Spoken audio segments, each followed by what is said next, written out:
Hi, Brent the Climate Guru, and we have a series of podcasts called Climate Basics, Climate Insights, which go over the fundamental and basic principles of how the greenhouse gas effect works. How does the greenhouse belt, how is it formed?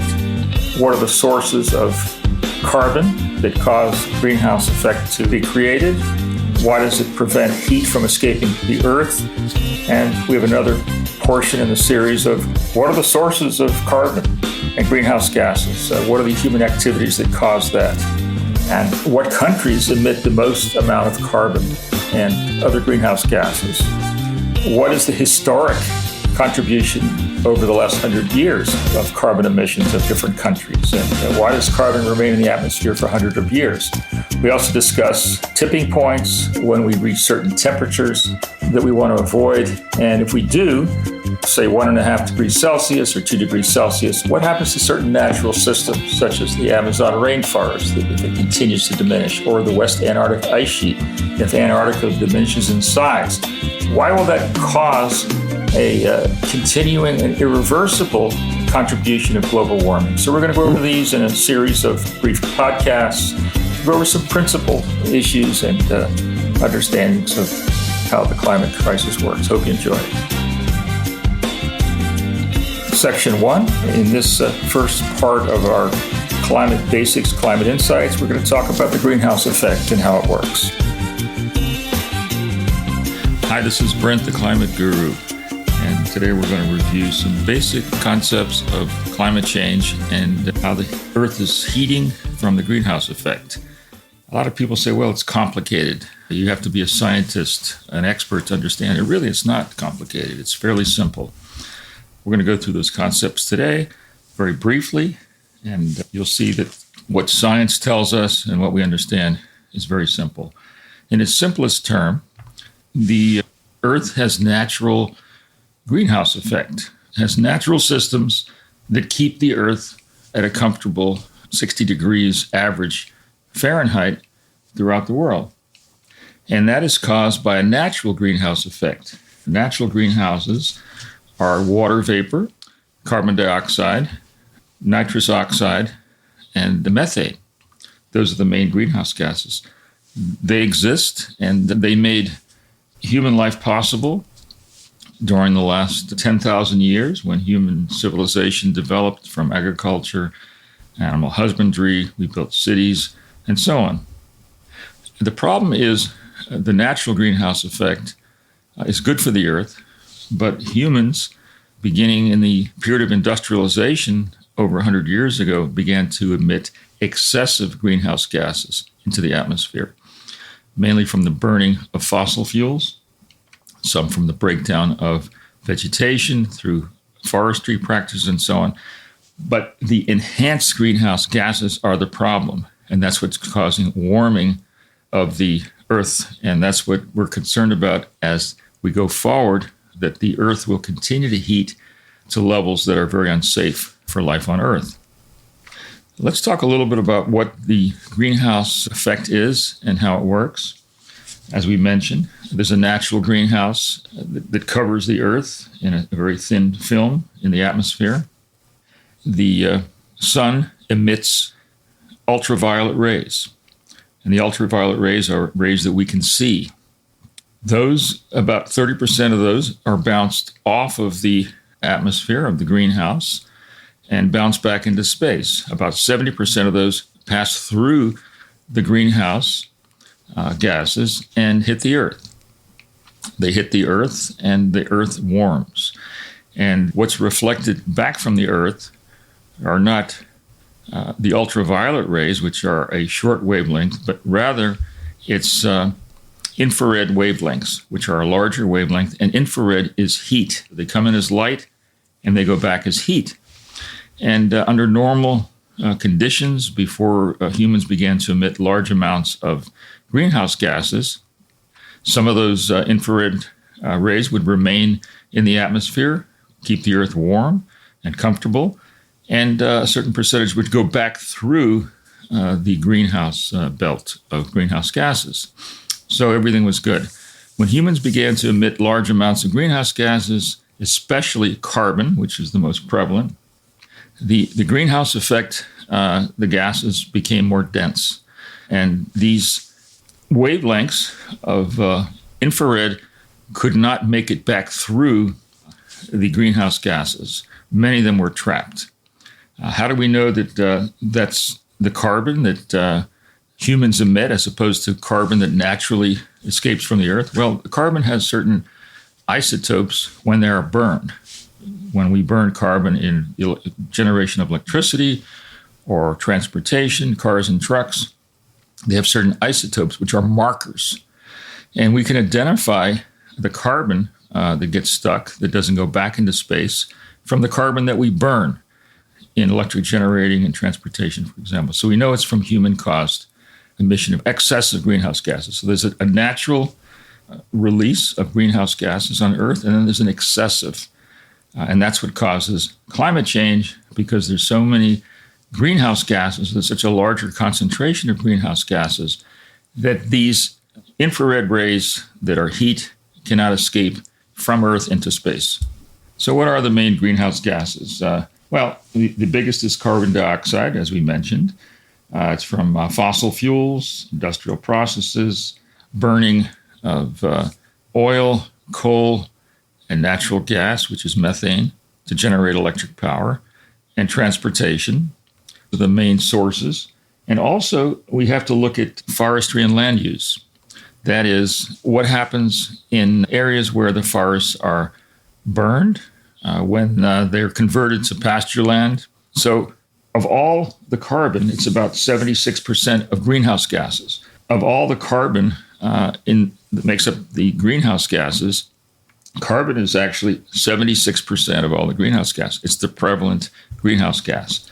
And the sources of that are mostly burning of fossil fuels, as we mentioned, but about 11% comes from land use and farming that emits carbon. And a lot of this is from deforestation, when forests are burned down and replaced with pasture land for cattle ranching, for example, and other types of farming, which contribute to carbon dioxide emissions. The next important greenhouse gas is methane. And methane is the main component of natural gas. We hear the word natural gas, it must be safe. We see these trash trucks go by. We're burning on safe natural gas, clean natural gas. There's nothing safe or clean about natural gas because it's 85% methane. And methane is a carbon fuel. When methane is burned, it emits carbon into the atmosphere. It's about 50% of the amount of carbon emitted compared to coal, which is good. The electric power plants in the United States 30 years ago were mostly coal burning, which is the filthiest of the fuels. We've now converted most of those electric generating plants around the country to natural gas, to methane, which is a cleaner burning fuel, but it burns 50% of the carbon that coal does. So it's not a clean fuel. And the problem with methane is that in its burned state, it emits 50% of the carbon. But in its unburned state, when natural gas escapes unburned into the atmosphere, it's a very, very potent greenhouse gas. Scientists tell us that methane is 50 to 80 times more potent greenhouse gas than carbon. Now, when we say unburned methane, what are we talking about? Methane escapes when we drill for oil and gas. And methane is transported often through pipelines, and there's a certain percentage of escape from these pipelines. It's been a big issue in Congress over the last few years to monitor these and to shut down as much as possible these pipelines and other sources of methane, which escape in its natural state into the atmosphere. So it's much more powerful than carbon 50 to 80 times more powerful than carbon in its natural state, but it doesn't last as long as carbon in the atmosphere. It only lasts less than 50 years. So that's the good thing about it. The bad thing about it is a very powerful greenhouse gas. So methane it comprises about 16% of greenhouse gases. Nitrous oxide, which emits from certain forestry practices, the decomposition of natural organic matter, comprises 6% of greenhouse gases. The remaining 2% is chlorofluorocarbon, fluorinated gases. This is what caused the what we've heard of the hole in the ozone. But because of international treaties, the hole in the ozone is pretty much closed up. And thank goodness it has, because if it was open, it would contribute tremendously to climate change and increased temperatures. So let's take a look at carbon dioxide, which is the main greenhouse gas. As we mentioned, it's 76% of greenhouse gases, the one that's monitored the closest and the one that has the greatest effect on greenhouse effect and subsequent global warming.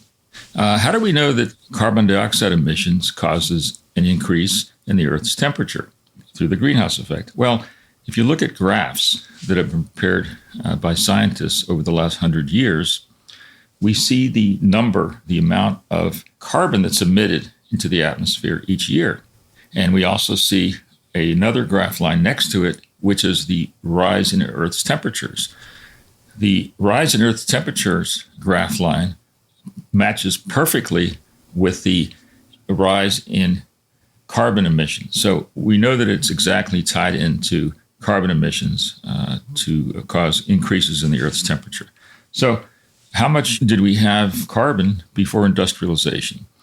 Carbon is measured in parts per million, what's in the air. And we know that before industrialization began, which is in the late 1700s, especially in the United States and Europe, when we began to build factories, textile factories, steamboats, railroads, intense industrialization, we know that the amount of carbon in the atmosphere was 280 parts per million.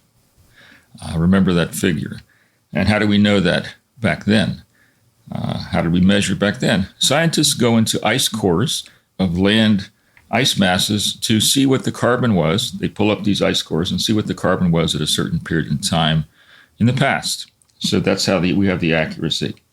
Now, today, we have a much higher amount of carbon than 280 parts per million. We have actually 325 parts per million in the 1970s, and today we have 425 parts per million of carbon. So what does that mean? What does that number mean? Well, it's a very high number because, again, the amount of carbon will influence the heat of the planet. And the goal of the world communities is to reduce the amount of carbon and bring down amount of carbon in the atmosphere to about 350 parts per million. We're now at 425 parts per million, and we're going up.